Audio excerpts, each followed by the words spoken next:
My daughter bought a Tesla Model 3. Now, I have a Chevy Bolt. She came and looked at my car, drove it, you know, got interested in electric cars.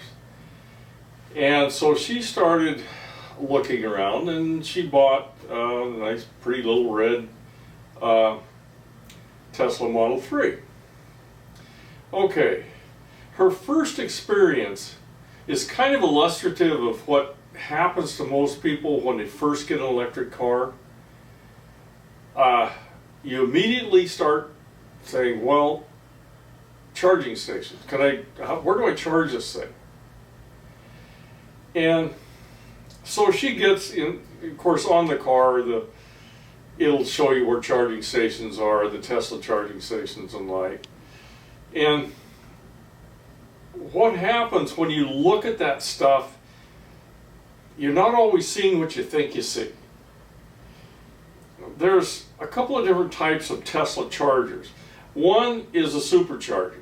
Okay, this is going to run 120 maybe kilowatts, which is going to charge you really fast. I'll talk about that in another video about what the actual charging rate really is. And there's destination chargers. Okay, a destination charger is a level 2 charger. Level 2 charger is 240 volt. It'll charge a flat dead car in about 9 or 10 hours. Okay, so you're going to be there for a month of Sundays.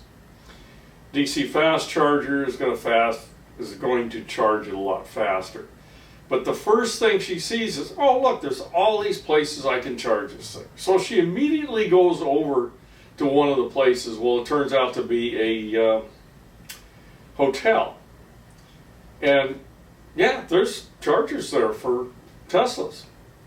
Of course, you got to pay to get in the parking lot, or if you're staying or if you're having dinner or something in the restaurant, you can charge for free if there's room. And so now she said, well, hold it. Maybe there aren't any charging stations for these things. Well, there are the two different charging stations. The destination charger is something that I stop at a hotel at night and I can put it on a charger that'll charge it overnight. That's really all that is.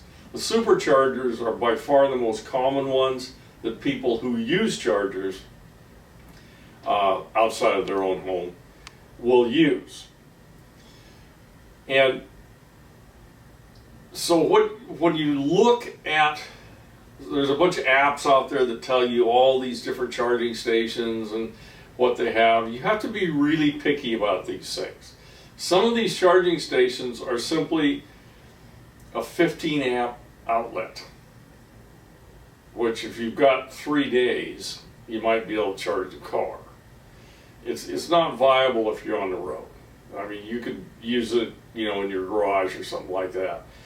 But the first reaction is, oh, there's all these charging stations. And then you look at a couple of them and say, that's really not a charging station. Is there not any charging stations? Well, there are. This is in California where she bought the car. And there's quite a few Tesla charging stations around. In fact, they're placed in a lot of places. And some of them have the superchargers anyway. Some of them have 24. I think I saw one that had 29. Okay. Those are all charging stations that you can quick charge the car. Now,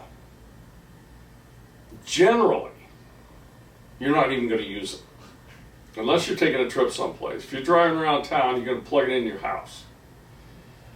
And it has a viable charging system for your home. And I'm going to talk about that in the next video because it was not always so obvious either how it worked and what it was capable of doing.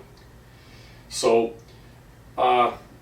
be prepared if you do buy one of these cars. There's a learning curve on these charging stations. And I'm going to have a series of probably 3 or 4 videos on these charging stations and some of my experiences with only just the Tesla charging stations. Okay, that's it on this one.